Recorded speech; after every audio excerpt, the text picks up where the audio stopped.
It's Wednesday, the 29th of March. Europe gets BSE. It's a sad day for rock. Pensioners to get more benefits. Countdown, the movie. Degree course in Beckham. It's called Remedial Studies. Please welcome the man who came up the hard way, Mr. Ian Lee.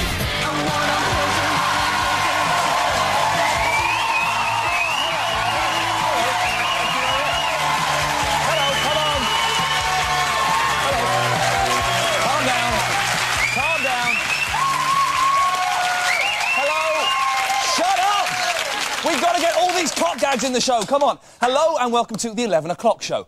Posh Spice takes it up the arse. Discuss. That will actually be one of the questions in the new David Beckham degree course at Staffordshire University.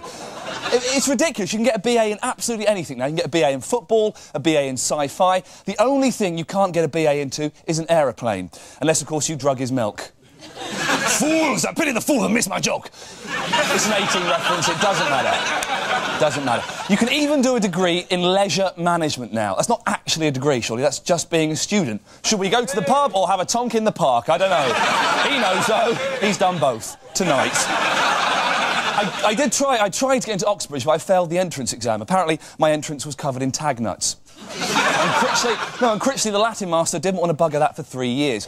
But when I finally did get into college, I spent my first year studying lesbian film. Supposed to be doing a degree in engineering, so I got kicked out. But, no, there's even more. Then I got a job as an IT systems expert. And students watching, if you don't know what that is, a job is something you do to earn money. But I shouldn't be mean to students. After all, many of you watch the 11 o'clock show, as you call it, breakfast TV. But now I'm part of the University of Life, or as it used to be called, Stoke Polytechnic, where, believe it or not, you're not from Stoke, are you? That serves you right. Believe it or not, though, you can actually study Ian Lee there. That's true. Applications are welcome from everyone. All you need are good A-levels, eagerness to learn, and nice big round knockers. Although, Patrick Moore, please stop writing in. You're driving me bonkers. But enough crazy college capers. Ladies and gentlemen, please welcome the girl who could teach us all a thing or two. She's back there, Miss Daisy Donovan.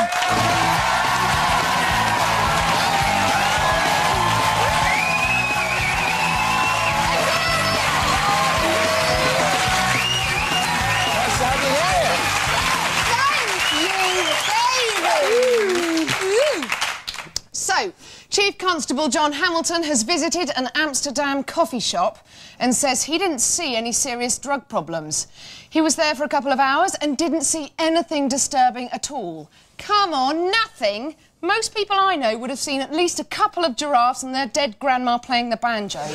Daisy, you've been warned before. Well, shut it! Just tell us who's on tonight's show, please. Oh, I will do. On tonight's show, we've got Ricky Gervais on Britain's crumbling prison system and teenage love god Tom Nash from Home and Away. And as for me, I'll be doing a report on short people and why size really does matter. And now it's time for the headlines. Tonight's top stories.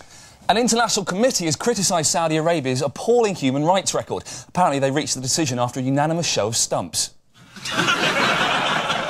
A priest has been arrested for viciously kicking a spaniel in the head. A church spokesman said, "We can't kick dogs, we can't shag kids, what can we do?" A website offering cut-price cars received over 1 million hits on its first day. Unfortunately, it was mainly from lonely men looking for a cheap escort. Fans of the pop band Steps were disappointed after they were conned into buying tickets to see a stepladder on stage. Their parents were just relieved that the kids weren't big fans of the Blow Monkeys.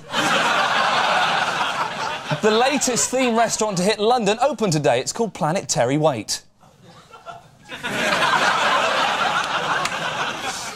After the ITC accused his show TFI Friday of being old hat, Chris Evans has unveiled plans for his new music show, CUN Tuesday. A town council has ordered 2 lovers to keep the noise down while shagging. After failing to comply, police asked them to come quietly. Fears that Geri Halliwell might cancel her forthcoming world tour have increased following the failure of a last-minute costume alteration. And those were tonight's news headlines.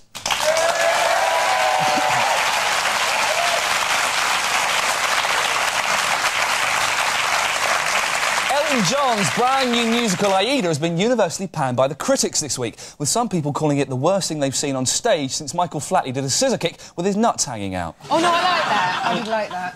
Later on in the show, we'll be paying tribute to the original Queen of Hearts. But first, here's some disturbing footage we found of Elton reacting to the death of Gianni Versace.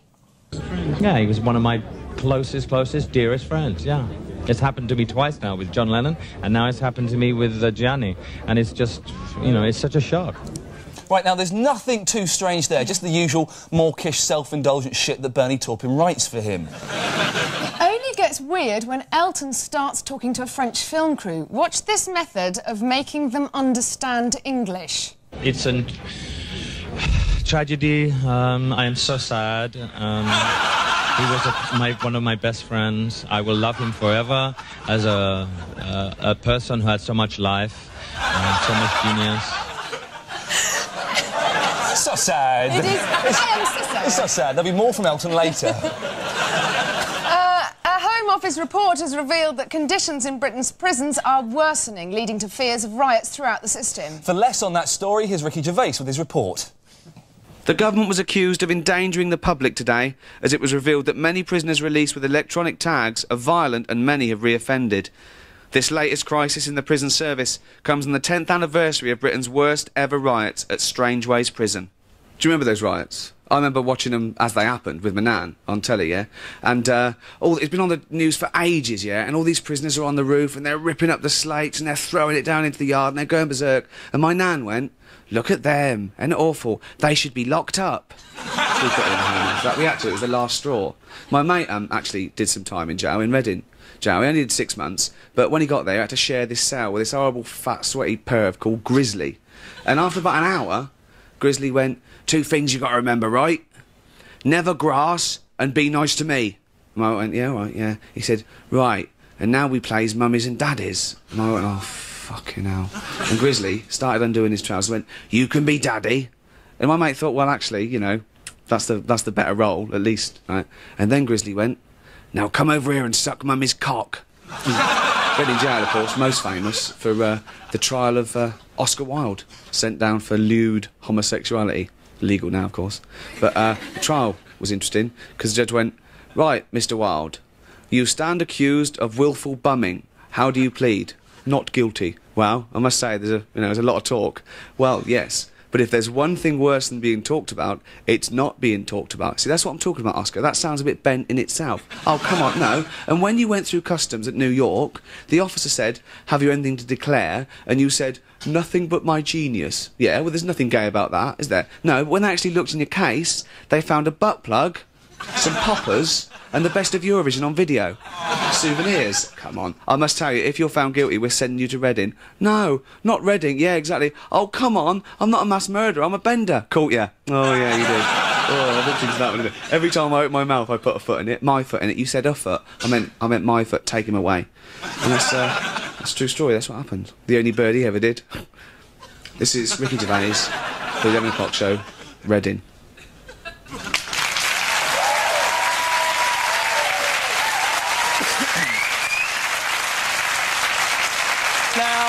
Last night saw London's finest bachelors on parade at the Bachelor 2000 Awards. Here to tell us more, a notorious favourite of the women, please welcome Hal Cruttenden. Thank you very much for coming on, Hal. Now,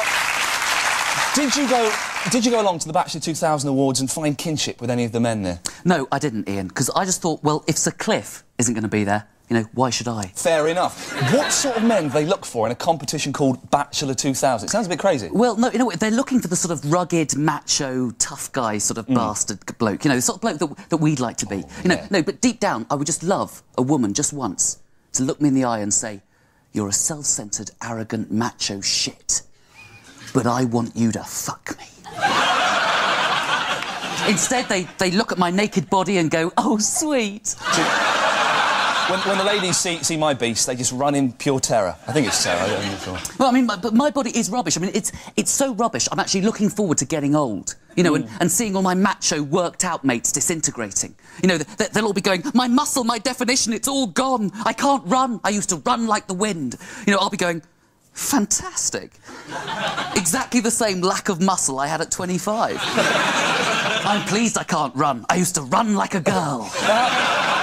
Excuse me for being rude, but I sort of get the impression that you've never really been one of the boys, one of the lads, have you? No, I mean, I don't really sort of fit in with lads. You know, sort of, I go out with my mates, you know, and they start singing at another group of lads going, you know, you're gonna get your fucking head kicked in.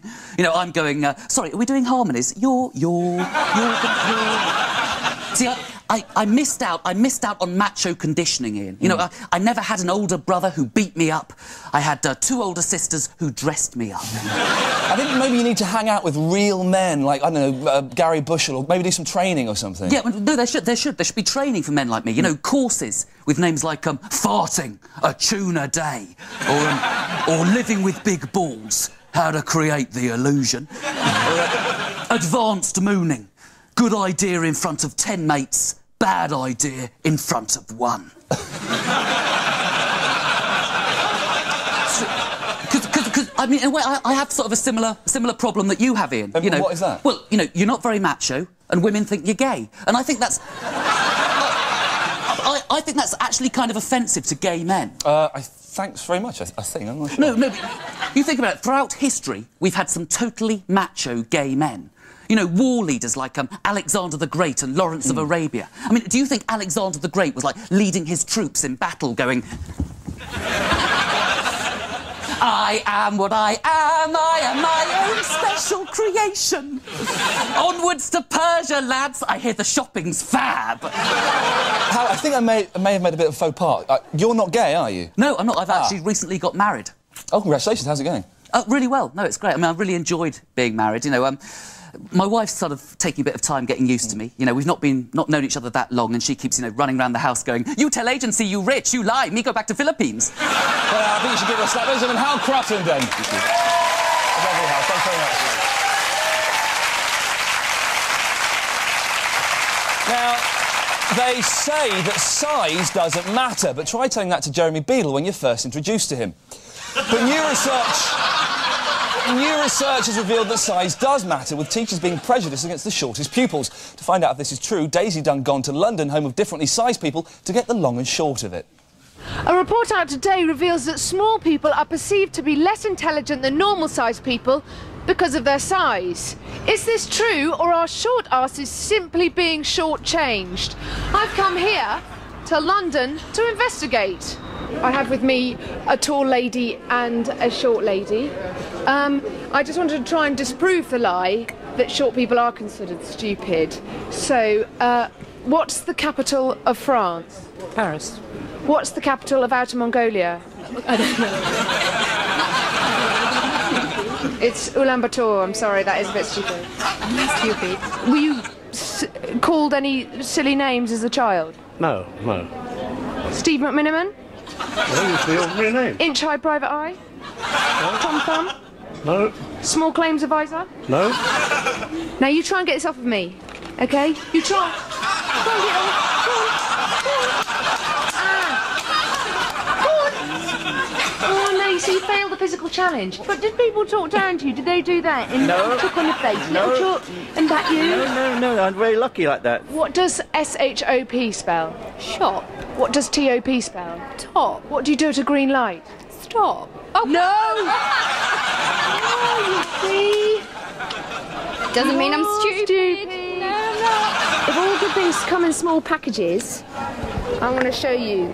You make a lovely package. Like that. Pretty! So there you have it. Whatever the newspapers might say, according to the strictly scientific research I conducted on your behalf, it appears that small people are a teeny bit more stupid. Bless them.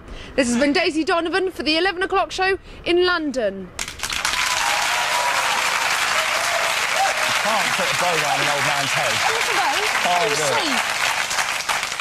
Public schools have been warned today that they must allow boys aged 16 and over to have gay relationships at school. This has caused outrage with the masters, who think they should be having them much, much sooner.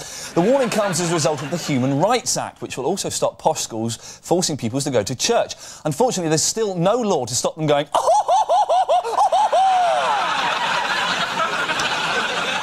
This is all very well for the tough schools, but where does that leave the comprehensive kids, whose daily routine consists of fighting, smoking and listening to Captain Sensible? Well, to find out, let's take a look at a school we all know and love, EastEnders Walford Comprehensive. Here are some of the human rights local children are fighting for in the courts. Case 1, Martin Fowler versus Walford Comp 1998. You're now perfectly within your rights to skip lessons and act in a surly, thieving manner if... Your mum looks like a Danish wrestler. Your dad was a nut who regularly thought Christmas trees died and had a bench named after him. Your sister has skin like a coconut husk. And your older brother is a vegetable vendor cursed with slow-burning AIDS. Case 2, Sonia Jackson versus Walford Comp 1999.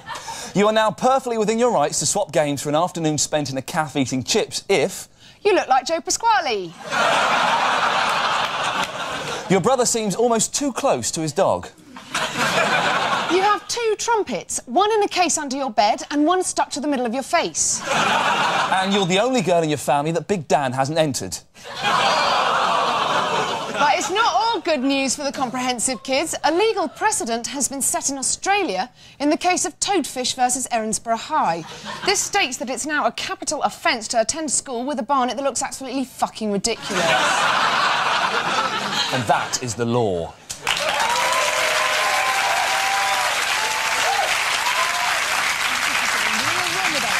That's it for part 1.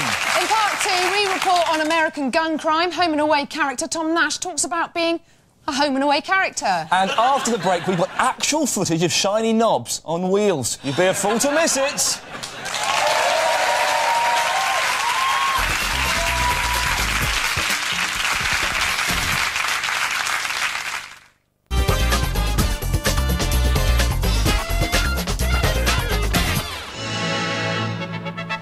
...1985, and it's all gone tits up for gingerbeard boffin Sir Clive Sinclair. He thought he'd invented the transport of the future, but he'd actually invented a go-kart covered in plastic. Try having road rage in one of these. I can't think of anything more terrifying, apart from women drivers.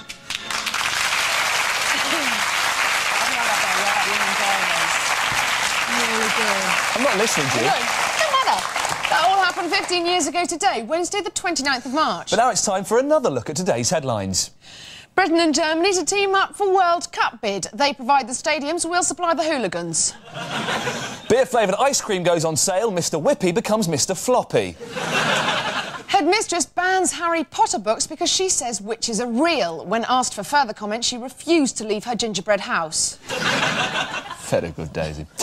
Want to know about tonight's guest? I don't know. Ask her. Ask me, because here's what I'll tell you. Starring in Aussie super soap Home and Away, he found his perfect beach before Leonardo had even thought of looking. With the beach came a passionate affair with an older woman before he finally settled down with someone his own age.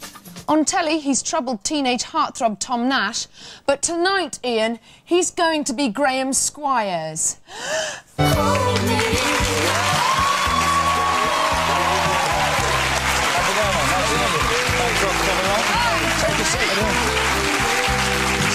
Lovely to have you here. Thank you for having me. Hey, look at your German-style trench coat there. Very nice. Right, yeah. Big fan of World War II? You're sort of the James Dean character on Home and Away. You ride a motorbike, you fight with your dad, you even shagged an older bird. Nice one. Are you anything like that? Are you anything like that in real life? Of course I am. Oh, really? Exactly. Yes. You do all those things and all more? those things. Very, very nice. Fair play. Now, there's a lot of Australian slang in the series, so can you translate the following phrases for us? Go ahead. What's a dag? A dag. It's someone that doesn't fit in quite right. OK. Right. You can ask. Call me a dag, man. Call me a dag. Hey, you're a dag, man. Oh, yeah, nice one. Thanks. What about a flaming galah? A flaming galah. It's a very noisy bird and it can get very annoying. So if you say someone's a flaming galah, they're very annoying. So call me a flaming galah. You're flaming galah. Oh, yeah, nice one. I prefer it was Alf Stewart doing it, but this is fine. Is this all right for you? OK. If you told me to rack off, should I be offended? We'll put it this way. I'll translate it for you in this way. You might understand this. Piss off. You'd be offended, wouldn't you? Yeah. Yes. Rack off, Donovan. Yeah, go on, rack off. Rack off, you dag, you flaming galah. All right, I'll calm just down. stop Don't look too far. it. Now, the Queen's in Oz this week. Did you vote to keep her in the referendum last year? Personal question? Yes, you did. Did you really, or are you just saying that because you're in 'Cause front you're of in lots of England. English people? That's right, yeah. Don't hurt me. Yeah, so you don't like her Queen. If you were showing the Queen around, where would you take her? And Well, would you- first I'd drop her off at my grandparents' place, go to the pub, pick her up, take her back to her own private jet and send her on her way. Well, if you were hanging out with the Queen, supposing they said, right, you're going to be the envoy, you're going to look after the Queen, would you try and cop a feel? No, I wouldn't, no. It would be tempting, wouldn't it? Now, do you think that she used to be great in the old days? Just remember that. Just remember that when you're bearing down. Let's move on, I will get home. Do you think your Prime Minister was right to give her a quick tickle? I don't see anything. It's actually happened, it's actually happened. I don't see anything wrong with that. Like, the previous Prime Minister did the same thing, so, I mean, maybe it was just... That's why she keeps a bit of a clip. That's why she keeps going back there. She not any action with Philip. She might have even liked it, I don't know. Oh, Philip, do you want to go to Australia for 6 months? Now, we've asked our viewers to email you some questions. I think we've got some here. Let's have a quick look as we call up the internet. Ooh, it's all technology. Don't know what's going on here. Oh. Sunny D, is Flathead Fisher's wife Marilyn as well stacked in real life? I think we're all aware of Marilyn. Sure his name's not Sunny D? Double D? Double D? No, she's very beautiful. That's all I can say. She's a friend of mine. Do you fancy any of the women on the show? No, and even if I did, I wouldn't tell you. Oh, you would if we clue. beat you up. We've got a question here, I think, that every ex-soap star faces. Where are you doing panto this Christmas? I can honestly say I haven't thought about that. But you are open to offers? Well, you never know what's around the corner, so... Skegness. What are you going to do now you've left the soap? What am I going to do? I've been auditioning for a Shakespeare play. And, did you get it? No, I didn't. That's weird. That's I weird, would cast you absolutely as Macbeth. Really? Yeah. Actually, I went for Sebastian in the 12th Night. Can you do an English accent? No, not very well. Go on, let's Was it you flaming git or something like that? That was Stuart. Yes, flaming galah. No, git. Forsooth, my liege, you flaming galah. So we've got time for one more quick question off the future here. Bembo 14, what's the bush like in Australia? Is there a lot of good bush? There is a lot of bush. There's loads of bush. There's a lot of good bush in Australia. Yeah, good bush. Thank you very much, Graham Squires. Thanks very much, man. Nice to have you.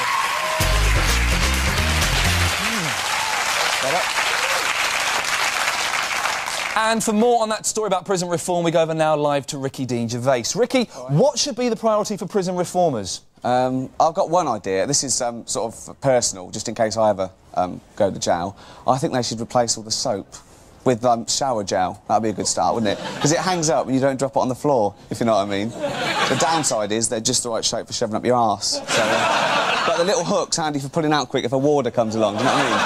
Not like Pledge furniture polish. Oh, my God, that disappears without a trace if you push too hard. There's no purchase, I guess, I don't know.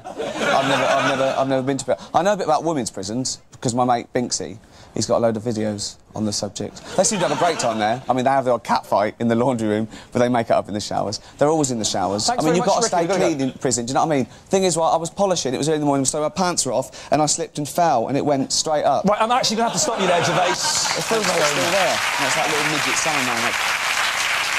Sadly, for us all, that's all from tonight's show. Tomorrow we'll be joined by DC Danny Glaze and WPC Vicky Hagan from The Bill. Before we go, some late news.